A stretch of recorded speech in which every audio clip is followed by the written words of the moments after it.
Hi, everyone. Welcome to the 18 Summer Show. We are your hosts, Jim and Jamie Shields. We're here to help you bring family back. In the last decade, we've helped thousands of families create the family life that you have always wanted. We give you simple solutions on how you can ignite your family life and succeed in both business and at home. And please remember, time is of the essence. You only have 18 summers to truly connect with your children. So let us help you make the most of it.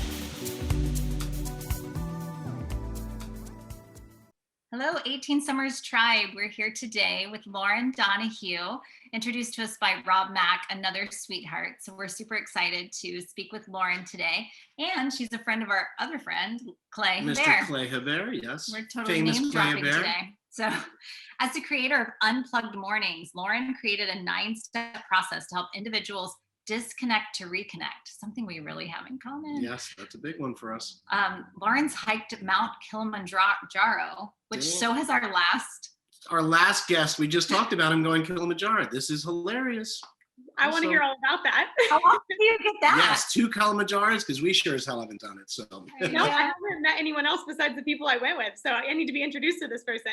yes, Eric's a great guy. We will. Isn't that amazing? So Lauren's opened and sold fitness studios. She's a certified personal trainer, group fitness instructor, fitness model. She's just as beautiful on the inside as the outside. I already know this just from fangirling her. Tens of thousands of online followers. She's recently identified as a woman of influence in the Los Angeles area, and keeps incredible company with not only the mayor of the town, but also her squad of girls and fans. So welcome, Lauren. It's great to have you with us today with 18 Summers Tribe. Thank you so much. I'm honored to be here. I'm very excited for this conversation, especially after we had a little chat before this. And I'm like, we know so many of the same people, and this is just going to be a really impactful and meaningful conversation. Yes. I'm super excited. Thanks for being here. Of course. So I would love to talk to you about, so you discovered and created Unplugged Mornings. So really setting the tone for yourself, which is huge, that Jim and I talk about even more so during the pandemic.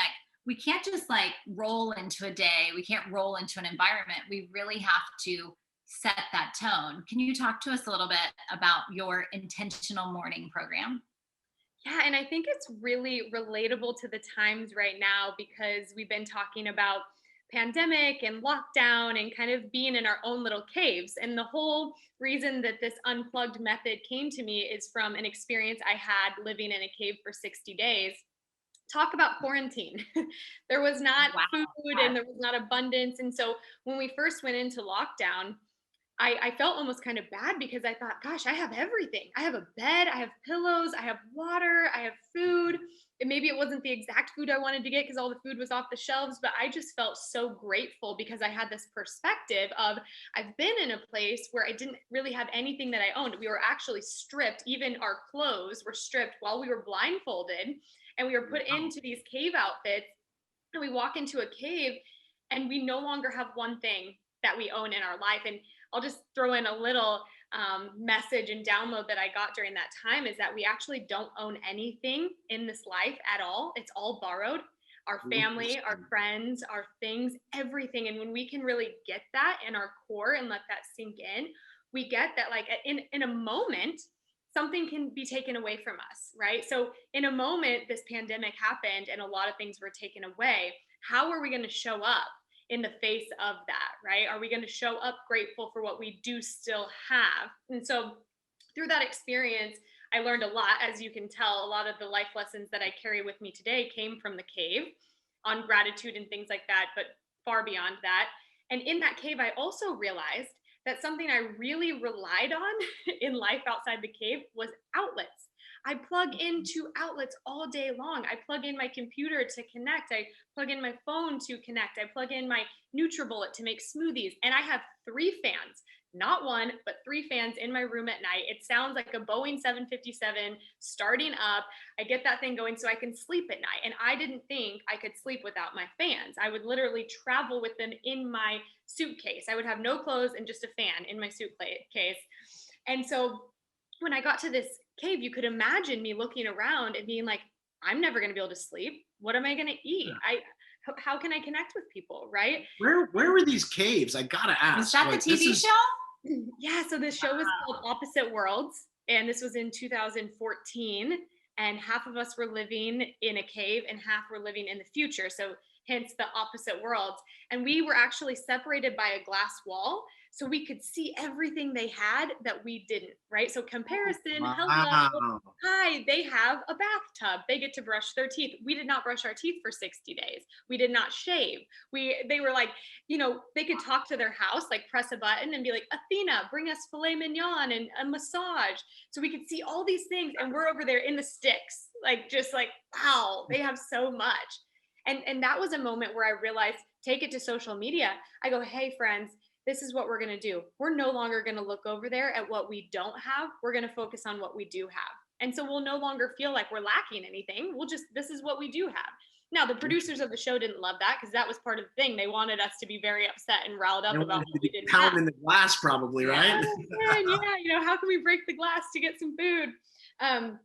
So that was just one of those things. But life outside of that, I thought, oh my gosh, this is the secret to life, right? This is how you actually find your purpose, is you stop plugging into all these external things and people for temporary comfort, right? Because that's what it gives me when I plug my fan in. And that's not the ultimate fulfillment I'm looking for. It's just sleeping at night and the food and all the different things that we cook with to be able to eat. Now that's a project to have nothing to plug into and cook your food. Talk about going back in the day.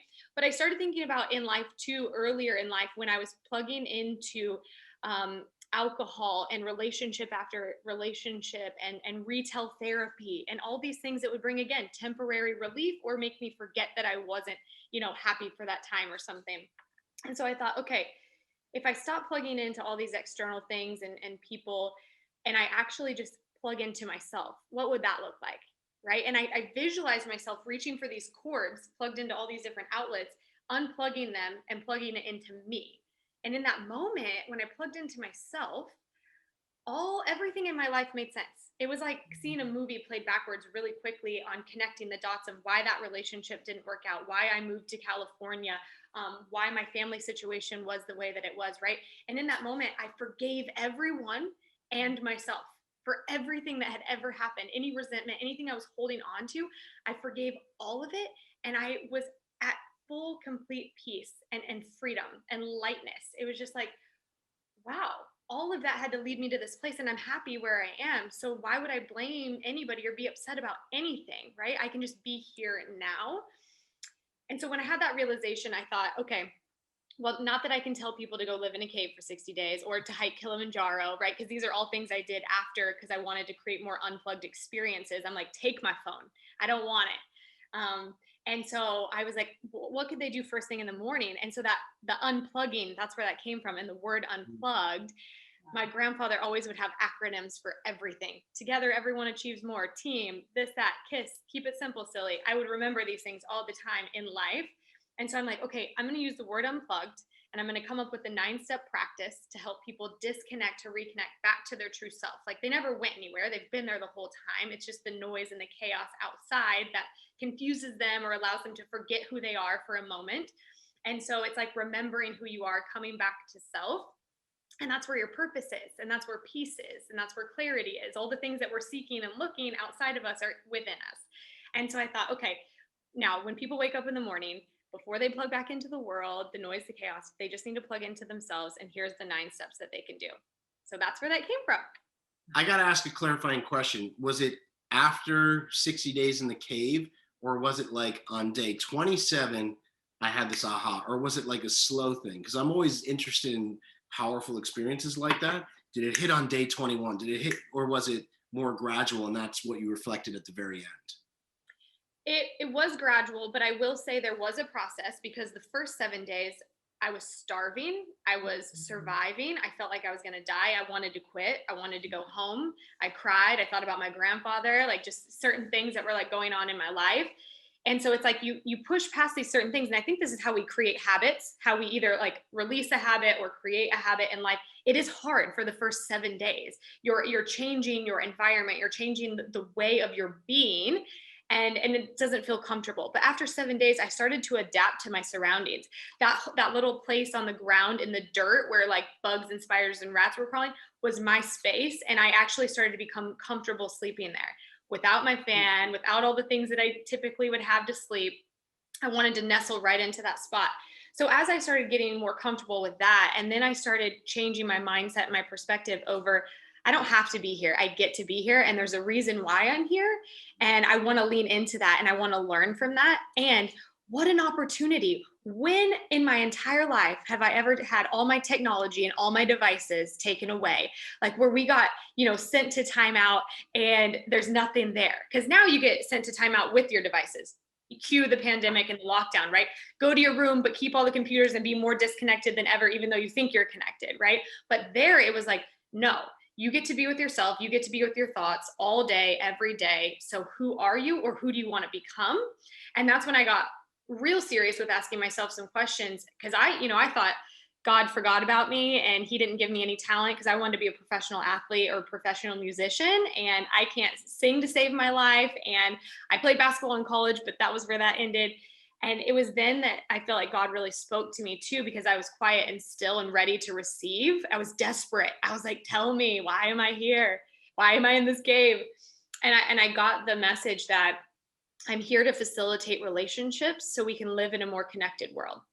And so in that moment, I got why I'm here, and that everything I do in my life centers around facilitating relationships. People call me the human connector. I always want to connect them with somebody that can enhance their life and give them a sense of belonging and hope and a reason for being, which I'll talk about my grandfather a lot. He used to always say, "What's your raison d'etre?" And I'm like, "Grandpa, I don't know what language that is, and I don't know how to spell that." And what it means is reason for being in French. And he said, as long as you know that, you'll keep moving forward, right? And so I wanted to give that to people as well, is this reason for being. And once you know your why and why you're here, then you know how to help people. You know what to say yes and no to. So I would say from day 7 to 21 is where I really was like grappling and wrestling and discerning what was really going on. And then I kind of had that visualization of the outlets and like what all we plug into. And then it was just this like unplugged. And that's when it came. So I think for anybody that's kind of looking for what is my purpose, why am I here, I encourage them to get quiet and get still. Maybe go into the wilderness, go out for a camping trip and unplug from all the devices. That's why people get all their best ideas when they're hiking. They're not usually on their phone and they're in nature. So they're very connected and like, had this great idea, or maybe going to the bathroom, or maybe in the shower, when you're just not plugged in, that's when you are opening. You shouldn't be plugged in. Yeah. Now, do you find that by setting that tone within yourself, that it just has rippled out into your relationships, so much so that maybe some got much deeper and others went away? Yes, absolutely. And Rob Mack and I talk about this a lot, because he would say when he was taking on coaching clients, people would be like, "Why don't you want more?" And he's like, "Because I'm lazy. I don't," you know what I mean? He'd just say stuff like, "I'm just being honest. Like, I only want this amount." And I said, that's actually true. People are like, "Why do you want to fill your cup up first? Why do you focus on you first thing in the morning?" I said, "Because I'm selfish, right? I'm selfish.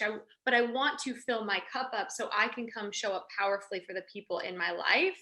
And so I can kind of discern between who should be in my life, who shouldn't be in my life, and how we complement each other." So that's why I do feel like it is the most important, because I don't want to give you to this conversation. I don't want to give you 10% of me because I didn't do my morning routine. I want to give you 100% of me because I did my morning routine. I want to be able to be there for my family and my friends and my commitments in the most powerful way. And for me, I know that the only way I can do that is when I read and I breathe and I do my movement and all of that first thing in the morning. So I do feel like even though it's for me, it's actually for everyone.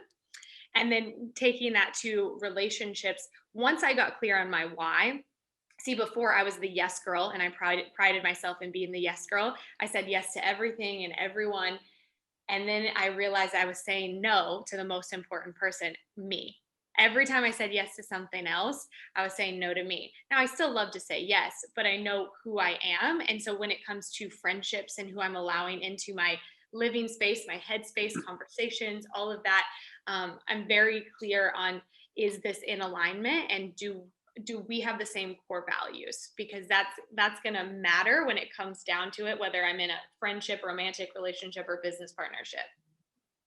Wow. And now what happens if you don't align? So you talk a lot about removing toxic relationships and toxic environments. So what happens when you are taking care of yourself, you are filling that cup, and someone in your life doesn't support that? I mean, that's a huge thing for us teaching.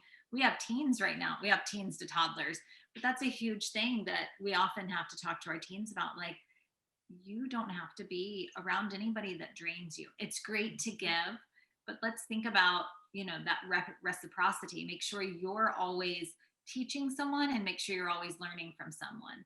And what happens if you're in a relationship that you realize, like you said, you're the only yes? What do you do then? So the first thing I encourage is for people to take inventory of their relationships. And just like what you just said, after I have a conversation with this person, after I go to coffee, after I go for a hike, am I drained? Do I need a nap from that? Or am I charged and inspired and I have a new business idea and I'm so excited? Those are the people that are on your front row. Those people that charge you, that inspire you, they're on your front row. Now take it upon yourself and take responsibility for setting up daily, weekly connections with them, or maybe every couple months you go on a trip with them, but you reach out. Because what you're going to find is that if you're not taking the initiative to reach out to the people that charge you, they're chargers. So they're not thinking about you, like needing you in their life, because they're chargers anyways. But the drainers, they text you every day. They call you every day. They need something all the time. And you're like, why am I spending all my time going to coffee with the drainers and not the people who charge me? And that's because the drainers are the ones reaching out, not the chargers. So you have to take that, set your front row, and then take responsibility and ownership for setting up whatever it is, whatever you want to cultivate with them. You set that up. So taking that inventory, and also taking your own advice, because I'm somebody who's been telling people this for a long time. And then I wake up and I'm like, I have a very toxic person in my life. How did that happen? I'm not taking my own advice. And so it's like, in that moment, I have to realize my weakness or my strength of like, you're allowing it, even though you're telling people not to. So now you got to rip the Band-Aid off. It might hurt a little bit at first, and it might not be super convenient. I think people stay in things a long time for convenience, but in the long run, you'll be happier. And so that's over the last 2 years, between romantic relationships and living situations, I have done that. And yes, it wasn't convenient, and it costs a lot more to break leases and do things. But in the end, I felt myself rising and elevating the more in alignment I was with my truth and doing what I was telling other people to do for myself. I felt the shifts happening. That's so powerful. And I think it's super powerful to teach, the next generation these same tools, and how, when we lead by example, they can follow. Mm-hmm. Yeah. Taking care of yourself, which you're so much better. Well, I'm getting better, but you're really good at that. And I've always admired that you'll be like, I'm going for a surf. Bye. And I'm like, wow. I just realize how off I am if I don't recharge. I'm just off. I'm cranky. I'm short. I'm foggy headed. It's kind of like trying to drive 10 miles when you have 5 miles left in the gas tank, and it just doesn't go well. So I've learned that. Yeah. Jamie's come a long way, where I said, hey, you're supposed to be doing this for you, because if you break down, a lot more is going to break down around you. And yeah, but it's tough. It's tough for everyone. There's, especially when you have kids, sometimes there's a guilt. Mom guilt is real. Yep. And I've seen a lot of ladies do that. And I go, gosh, you're going to be so much better for them if you take some time for you.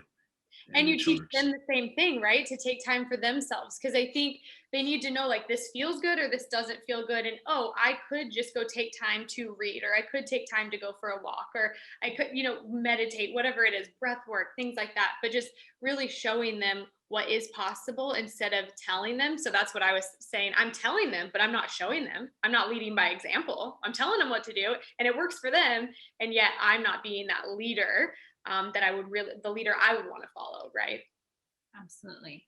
And now, speaking of people that you have in and out of your life, your Girl Squad, I love following you on social media, because it looks like genuinely you guys have a good time. I mean, it's not like, it just looks like you guys really enjoy your time together.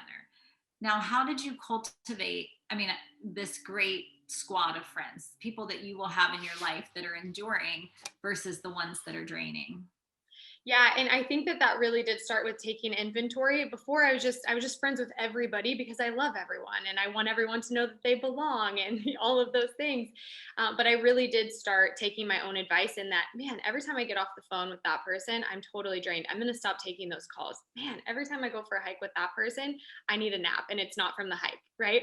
And so I just started, not saying, hey, you're eliminated from my life, but instead of creating boundaries, because I kind of feel like a boundary is a line in the sand that says you're over there, I'm over here, don't cross the line.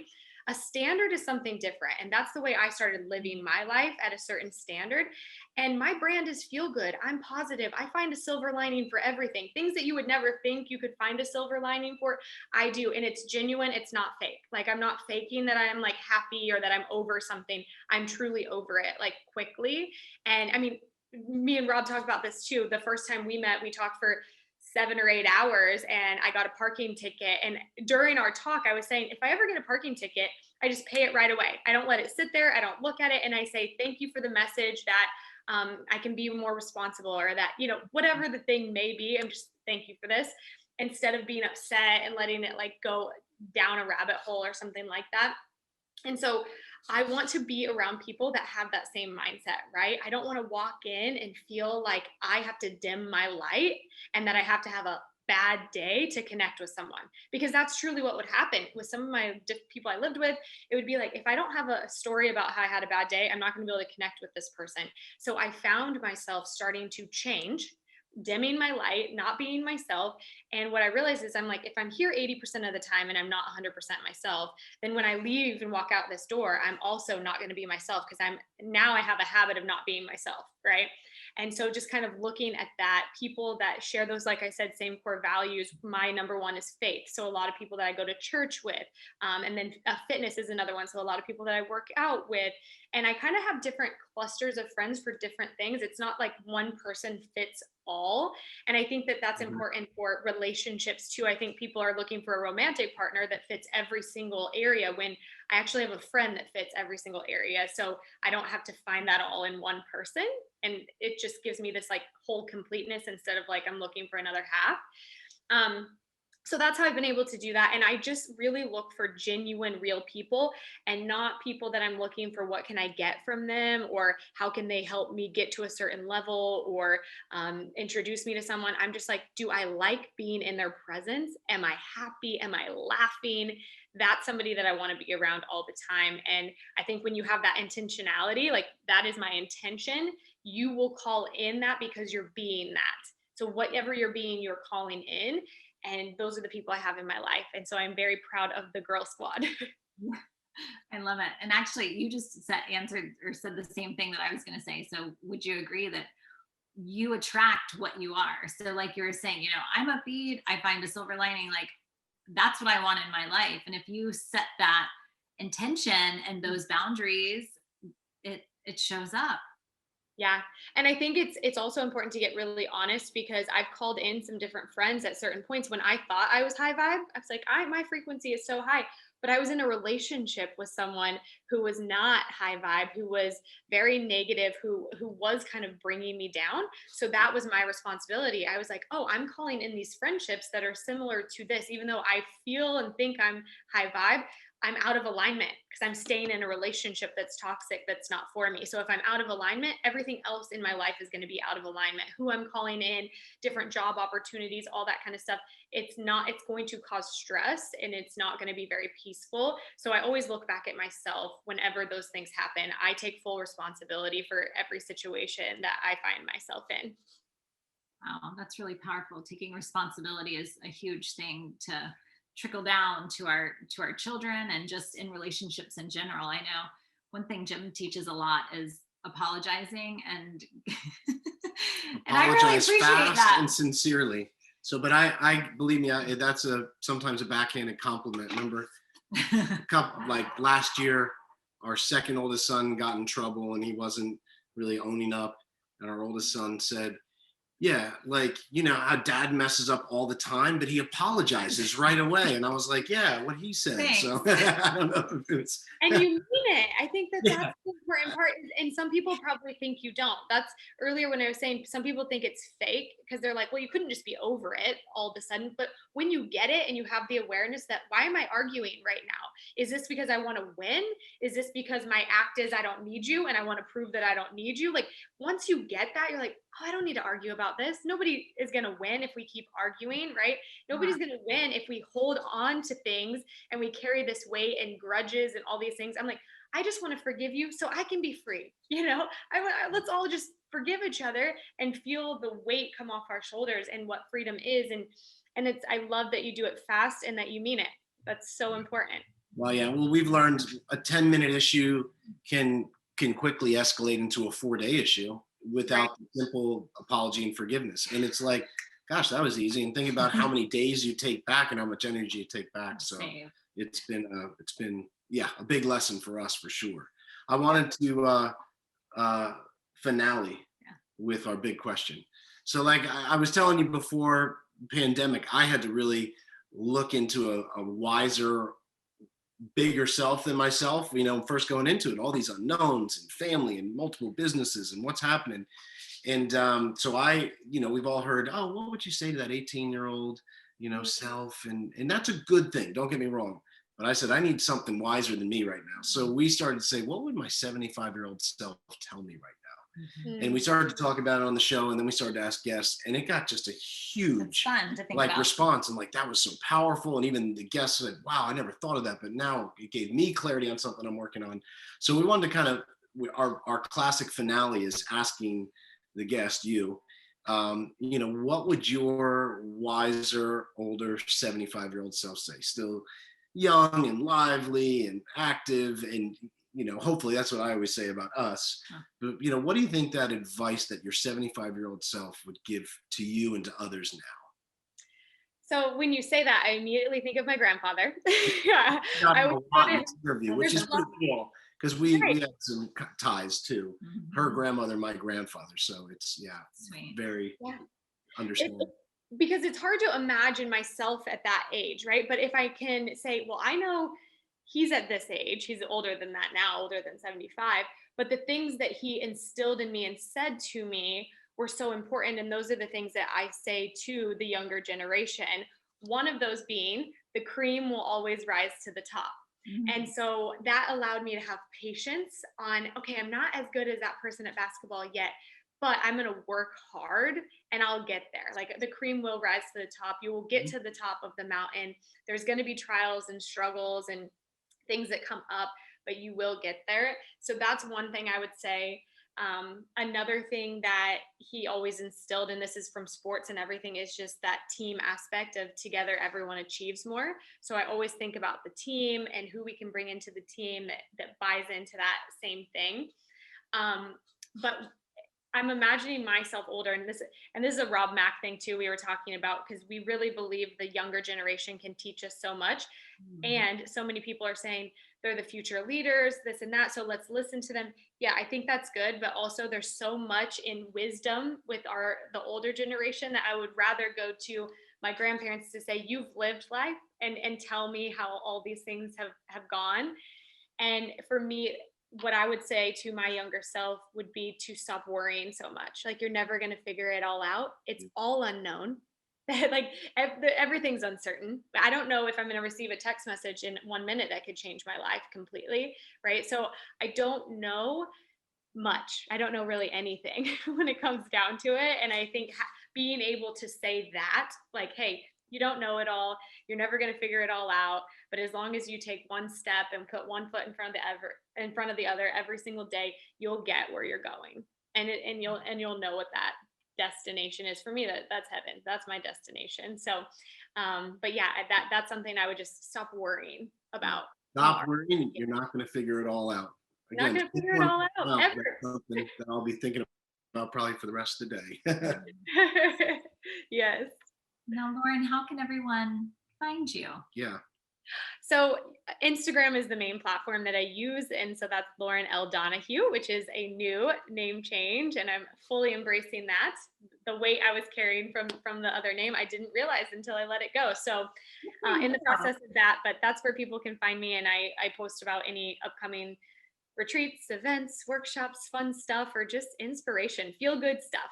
Yes, I definitely feel good. I know once everyone sees your shining face, they're going to want to be your friend. Oh, I appreciate That's that. why I mean, and that's what drew me to Rob most definitely. And then when he introduced us, I was like, oh, how could I not have fun with this lady? So Oh, I thank you love so that. much. I'm sure we're all going to meet in person soon. We're going to be on an island somewhere. Clay and Rob, you guys, we're going to be That'd there. be fun. We can do that. We leave for Costa Rica for 3 weeks tomorrow. So we're if you get a hair, That's I where told you can Clay, find us. come down. Oh We'll my be there. gosh, I love it. My friend's hosting two retreats back to back in Costa Rica in the next couple weeks. So they'll all be over there too. No kidding. That's so Yeah. cool. We got married there, so it's a special place and we love to have friends join us down there. So That's I really love it. I love it so much. This has well, been yeah, amazing. so we've really enjoyed this, Lauren. Thanks for sharing. And I know nothing about the Girl Squad, but now I guess I have to check it out. So I probably can't join, but I like the fundamentals of it. So You have your guy squad. oh, there we go. Yeah. We do He's in with the Clay other and a room, couple of the yeah. others. So You're just not as pretty. I'm not as pretty as you guys. I'll be the first to say that. I'm proud to say that. So, but I definitely enjoyed that and learned, and I appreciate you coming on and especially sharing our values like with our buddy Rob Mack. And this is a good message for our people. So I really appreciate it. Oh, thank you again. It was really wonderful. Good.